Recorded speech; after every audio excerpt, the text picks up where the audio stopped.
Hola, me llamo Noa Domínguez Morato, soy de la Falla Sierra Martes Miguel Servet. Soy de Campanar, tengo 10 años y la asignatura que más se me da bien es valenciano, castellano y mates.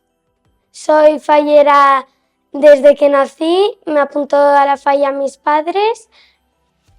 Pues escuché a mi nombre en el sector y estaba súper contenta porque podía seguir persiguiendo mi sueño y nada, súper emocionada por saber que estoy ya a pie de fonteta. Pues para una indumentaria los colores que más me gustan son el blanco, el verde, el rosa, el morado. Los actos que más me gustan de la falla son la presentación, la crida porque es el comienzo de las fallas y la ofrenda porque es muy bonito pasar por delante de nuestra Virgen de los Desamparados. Mis falleras mayores infantiles preferidas son Marina García y Paula Nieto. Marina García prefiero más porque he tenido el honor de conocerla un poquito más.